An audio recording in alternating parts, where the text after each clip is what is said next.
Stay hungry. Stay hungry.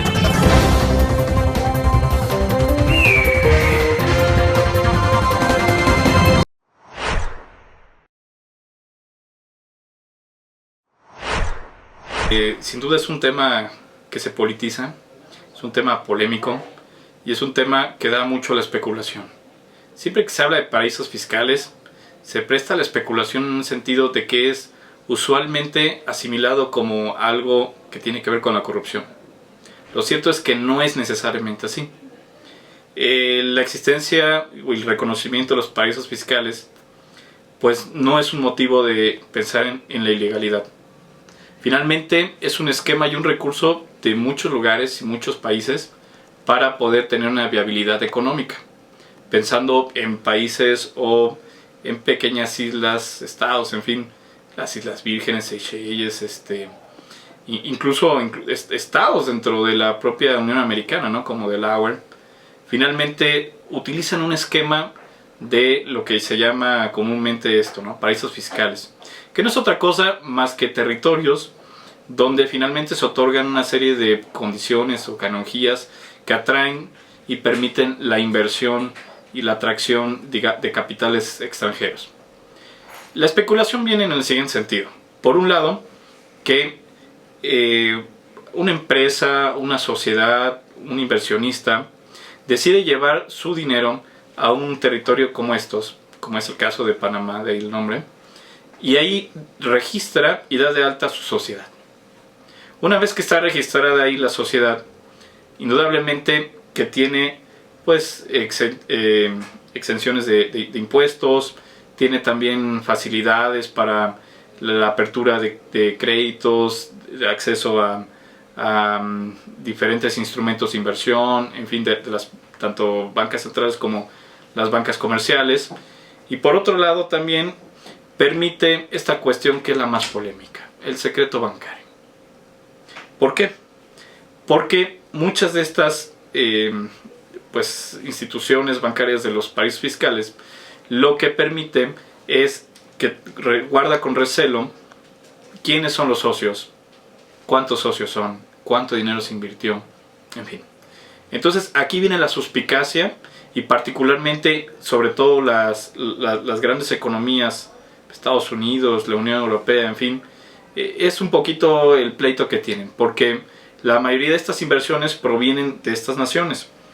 Entonces son dineros que no son declarados y por tanto no pueden ser recaudados a través de impuestos en sus países de origen de tanto de los inversionistas como tal de los recursos. Esta es la especulación más grande, porque el pensar que todos los nombres que vienen mencionados en esta lista son personas que tienen un origen ilícito de su recurso no es del todo preciso. ¿A qué voy? Por un lado, no dudo que sí haya situaciones complejas que deben de ser investigadas y sin duda cada país en función de las inversiones propias de esta naturaleza debe de hacer una investigación exhaustiva. Pero por otro lado, también es válido que si alguien que tiene un recurso pues siempre va a querer llevarlo donde más pues vaya certezas de rendimiento le provoque. Esta es la idea un poco del planteamiento de las sociedades offshore, es decir, offshore quiere decir que es fuera de un territorio.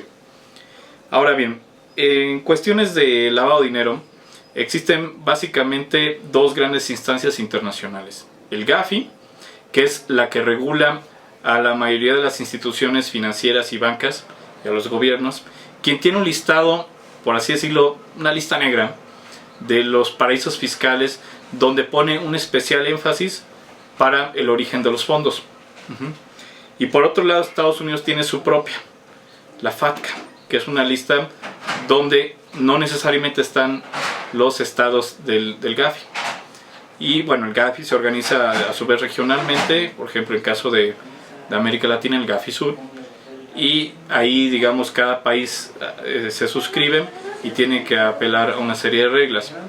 El hecho de que aparezcan nombres tan notables como ex jefes de Estado, presidentes como el actual argentino o como el primer ministro de Finlandia que también renunció, a través de este escándalo que por un lado sí da razón a una sociedad que ya venía siendo investigada, pues no le queda más que hacerse un lado.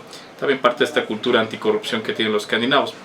Pero que aparezca Messi, Almodóvar, Jackie Chan y una serie también de famosos, incluso en México, ¿no? Lo que se ha revelado hasta ahora, la propia Edith Márquez, el presidente del Grupo IGA, en fin, da a pensar mucho de que sin duda tiene que ponerse la comunidad internacional aún más estrictos respecto a cómo se generan los fondos y cómo se manifiestan las divisas en las inversiones en cuanto al sistema financiero mundial. ¿Por qué? Porque finalmente esto lo que provoca sin duda son crisis políticas, son crisis sociales y finalmente de reputación. De ahí que los mecanismos de prevención del lavado de dinero, primero que nada, sugieren que se tiene que apegar a una metodología llamada Know Your Client, es decir, conoce a tu cliente. Es un requisito indispensable que los bancos, que las instituciones financieras sepan quiénes son sus clientes, porque de esta forma pueden entender cómo puede ser la naturaleza de sus comportamientos financieros y si hay alguna anomalía, reportarla a la autoridad. Y por otro lado, también muy importante que se tenga presente que todas aquellas personas que tienen un cargo público o lo han ocupado, es decir, que manejen recurso público, tienen que estar integradas en una lista llamada PEP, que es persona expuesta políticamente. Finalmente, si se tiene un registro óptimo de esto a nivel internacional, se hace un vaciado en una lista llamada World Check. Entonces, de esta forma podemos entender que si llega a un paraíso fiscal una persona que en World Check manifiesta que fue a lo mejor ministro de finanzas en un país, pues requiere un minucioso estudio y tiene que dar cuenta a su país de origen respecto a los fondos para que entonces sea todo claro y no haya especulaciones. Hasta aquí mi comentario el día de hoy.